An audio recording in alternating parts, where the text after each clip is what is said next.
kids. So we're going to keep reading Fantastic Mr. Fox, and right now we're going to read chapters 10 and 11. So chapter 10 is called Boggis's Chicken House number 1. This time we must go in a very special direction, said Mr. Fox, pointing sideways and downward.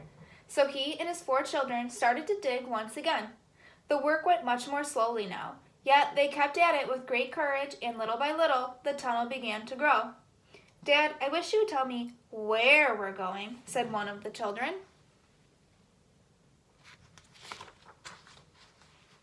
I dare not do that, said Mr. Fox, because this place I am hoping to get to is so marvelous that if I described it to you now, you would go crazy with excitement. And then, if we failed to get there, which is possible, you would die of disappointment. I don't want to raise your hopes up too much, my darlings. For a long, long time they kept on digging. For how long they did not know, because there were no days and no nights down there in the murky tunnel. But at last Mr. Fox gave the order to stop. I think, he said, we had better take a peep upstairs now and see where we are. I know where I want to be, but I can't possibly be sure we're anywhere near it. Slowly and wearily the foxes began to slope the tunnel upward and towards the surface. Up and up it went, and suddenly they came to something hard above their heads, and they couldn't go up any further. Mr. Fox reached up to examine this hard thing. It's wood, he whispered, wooden planks. What does that mean, Dad? It means, unless I am very much mistaken, that we are right underneath somebody's house, whispered Mr. Fox. Be very quiet now while I take a peek. Carefully, Mr. Fox began pushing up one of the floorboards. The boards creaked most terribly, and they all ducked down waiting for something awful to happen. Nothing did, so Mr. Fox pushed up a second board, and then, very, very cautiously, he poked his head up through the gap. He let out a shriek of excitement.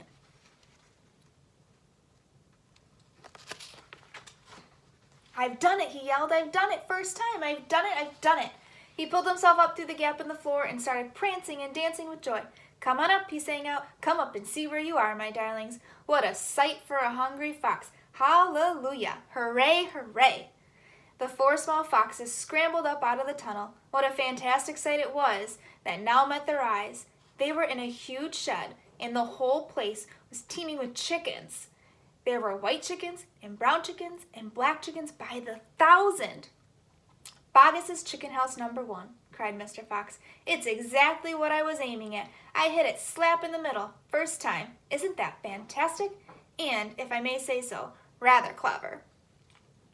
The small foxes went wild with excitement. They started running around in all directions, chasing the stupid chickens around.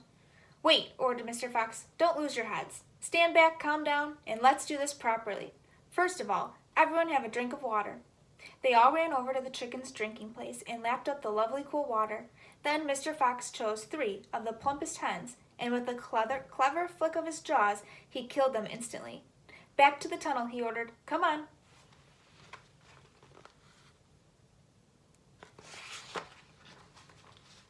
No fooling around.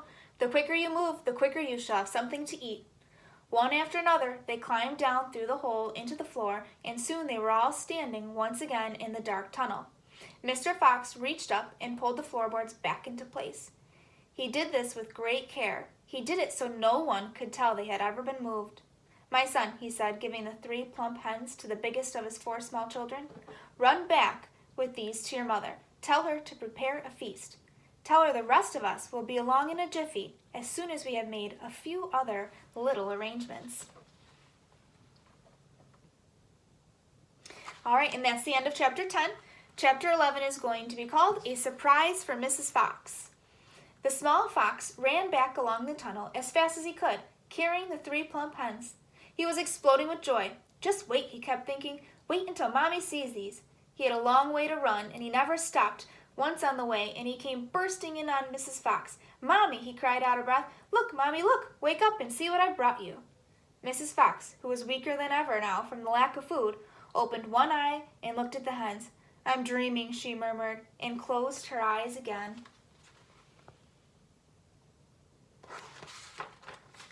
You're not dreaming, Mommy. They're real chickens. We're saved. We're not going to starve. Mrs. Fox opened both eyes and sat up quickly. But my dear child, she cried, where on earth? Boggis's chicken house number 1, sputtered the small fox. We tunneled right up and under the floor, and you've never seen so many big fat hens in all your life. And Dad said to prepare a feast. They'll be back soon. The sight of food seemed to give new strength to Mrs. Fox. A feast it shall be, she said, standing up. Oh, what a fantastic fox your father is. Hurry up, child, and start plucking those chickens. Far away down in the tunnel, the fantastic Mr. Fox was saying, Now for the next bit, my darlings. This one will be as easy as pie. All we have to do is dig another little tunnel from here to there. To where, Dad? Don't ask too many questions. Start digging. And that is the end of chapter 11. I'm curious where they're going to be digging to next, and we will find out soon.